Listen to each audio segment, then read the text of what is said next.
Alright, so today we're going to do some fish printing, and I'm going to give you a tutorial of how it works and walk you through that process. And all you need is a fish replica. You need some speedball ink. I like to use red.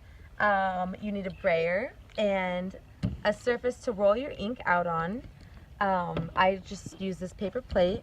You don't need that much ink, honestly, when you put it down. You just need enough to make this sort of orange peel effect here. What I've got here is sort of this orange, it looks and it has the texture of orange peel. That's how I know that I have the right texture. Too much ink and your fish is going to become one big blob. And so you want to apply multiple thin layers as opposed to one big blobby layer all at once. I just go slow and take my time. Remember to reapply ink and also thin it out now and then too. And what I'm looking for is this oily shine. That's how I know that the fish is ready. It has this oily shine on it, and that shows that it has enough ink. Also getting in the cracks of the fin here. And when it's ready, I'm gonna move it to a cleaner surface because I don't want it to pick up the actual ink on the table. And then I'm gonna push paper over the fish, just like this, applying even pressure. And you can do this other way. You can actually put your fish face down over the paper, but I like to put my paper over the fish and hand print it like I'm doing now because I have more control over the process. And I'm able to actually feel where the fin is underneath and where the face is and know, okay, I need to put more pressure on the tail, more pressure on the face. Careful also not to wiggle it too much when you're doing that, it'll smudge. When I'm done, I put 2 fingers down on one end and I slowly peel my fish off on the other end. And here you can see that we have all the scale detail and a lot of detail from the fins. It came out really, really well. I especially like how the eye came out. You have those really rich reds, and then you also have the details in the scale. And so this one came out really well.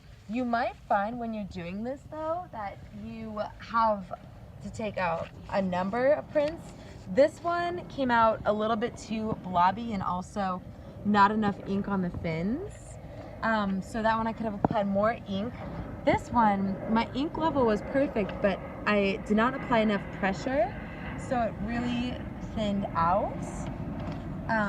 Again, this one is just one big blob, too much ink, too much pressure, and that's how you know about that. Here's a good example of putting down the right amount of ink, but again, uneven pressure. I only ended up printing the top half of this guy.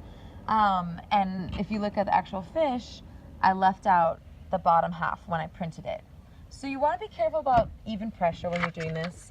I actually like to take big pieces of paper and print a number of fish on one big piece of paper. Sometimes adding in stamps and make a collage with it or a big art project. So you can do that too. And what I actually do is I get a number of fish replicas to work with so that I can get really creative and play around with different fish on the seam.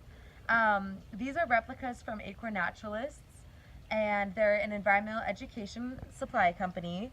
And so that's where I got these fish replicas, and they actually have a huge selection of different species of fish. So there's a lot you can do in the arts and also in the sciences with their selection of fish. Here I wanted to have some diversity in my fish species, so I had a young salmon and a carp and a bluegill as well. And but you can get very creative just off of their fish selection online. I just went to www.acornnaturalist.com and looked at all of their fish, and there are a lot to choose from. So again, this is just a tutorial to get you started. It's something you could do at home. I enjoyed a lot, and I hope you do too, so have fun.